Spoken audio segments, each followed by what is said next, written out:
Taiwan raids 8 Chinese tech firms for alleged espionage. Taiwan may restart nuclear plants for emergencies. Vice President Lai. Hong Kong's second-largest pro-democracy party votes to disband. China removes 1.4 million social media posts in 2 months in internet cleanup. Taiwanese authorities raided 8 technology firms with ties to the Chinese regime last week for allegedly seeking to steal technology from Taiwanese firms and poach tech talents. Taiwan News reported that investigators arrested 49 individuals for questioning after searching 25 locations across Taiwan, including Taipei and Taichung. These Chinese companies in question operate in multiple tech fields, including chip design, semiconductors, and 5G technology. The move is the latest effort from Taiwan to crack down on industry espionage from the Beijing regime. According to investigators, the Chinese regime has used illicit methods to attract talent from Taiwan's industrial chains. They discovered that Chinese firms disguise themselves as foreign-funded entities to entice Taiwanese engineers who are encouraged to share technology from their previous employers. Many of these companies maintain small offices in Taiwan with local employees who work remotely. Additionally, some companies establish 2 branches to ensure the operation can continue if authorities shut down one branch. Local media discovered that 2 Shanghai-based companies, Fuzhou Sinoreal and Chutel Wireless Solutions, are involved in these activities. The Taiwanese authorities have expressed concerns that these illegal practices by Chinese companies have significantly impacted the competitiveness of Taiwan's high-tech industry. They vowed to keep cracking down on unlawful talent poaching and theft of trade secrets to safeguard Taiwan's competitive edge. Since last year, Taiwan has prosecuted multiple people and raided many facilities involving alleged poaching of its semiconductor talents. Reuters reported that Taiwan laws do not allow investments from mainland China in some processes of the semiconductor supply chain, like chip design.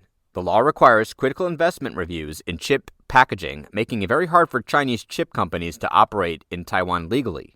In addition, China often offers high salaries and compensations, 3 times higher than in Taiwan, to attract chip talents to work for China chip makers. According to a Taiwan's Mainland Affairs Council study, Taiwan lost about 3,000 chip engineers, about 10% of the island's chip industry talents, to China.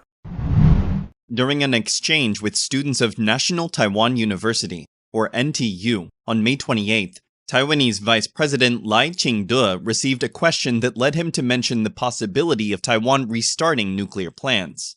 Taiwan News reported that a student asked Lai, if cross-strait tensions lead to a situation where Taiwan cannot import natural gas, how would you deal with this problem?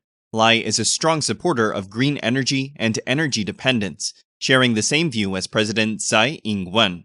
When Tsai became president in 2016, her administration had policies to move Taiwan away from nuclear energy. This is a controversial decision. Analysts have noted that if Taiwan is blocked by the military of the CCP's regime, then nuclear power is the way to ensure that Taiwan can maintain its energy infrastructure. Taiwan has 3 nuclear plants. Nuclear plants number 1 and number 2 have both been decommissioned. Only nuclear plant number 3 remains in operation, but it's been scheduled to be decommissioned in 2025. According to the Tsai administration, all 3 plants will be dismantled in 2038. Taiwan still has to import about 80% of its energy. Lai says his home island is far from achieving energy independence. According to Taiwan News, Lai's answer to a question from NTU students showed that he could accept restarting nuclear plants for emergency use, regardless of the deadline for Tsai's government's shutting them down, with the assumption posed in the student's question that when Taiwan was blocked, it was impossible to import energy. Lai replied, under such circumstances, relevant offices are planning how to maintain plants that have already been shut down for possible future use, if it becomes necessary in an emergency. Hong Kong is losing one of its most prominent pro-democracy groups, as its members voted to disband on May 27th. According to Reuters, the current chairman of the Civic Party, Alan Leong, announced that 30 of its 31 members have agreed to dissolve. He said, "The world is ever-changing. History will tell. Today, the Civic Party is bidding Hong Kong farewell. We hope Hong Kong people will live in the moment with a hopeful and not too heavy heart. Live in truth and believe in tomorrow." The Civic Party was founded in 2006 and was one of the few remaining opposition groups after the Chinese Communist Party, or CCP, began to use its national security law to crack down on dissent in 2020. The Guardian said half a dozen of the party's main members had been convicted of crimes for participating in protests and trying to fund protesters since 2019, when violent pro-democracy demonstrations rocked Hong Kong. Among those detained were former lawmakers Alvin Yung and Jeremy Tam, who have remained in custody without bail for more than 2 years in a continuing national security case. Leom said in a farewell letter, "We had our eyes fixed on the benchmark of democracy. History goes in circles. While the Civic Party has not accomplished what we set out to do, there is a time for everything." Made up of professionals, lawyers, and academics, the party once appealed to the city's vast middle-class voters as a more moderate democratic voice representing professionals in Hong Kong, such as lawyers, accountants, and scholars. In 2012, the Civic Party won 6 seats in the half-elected legislature of Hong Kong, making it the second-largest group in the opposition camp during its heyday. Yet, in 2021, the CCP changed Hong Kong's electoral system, stipulating that every candidate would be vetted for their loyalty to Beijing. By the end of that year, The Guardian said the Civic Party forfeited all 5 legislative seats and more than 30 spots in the democratically elected district councils.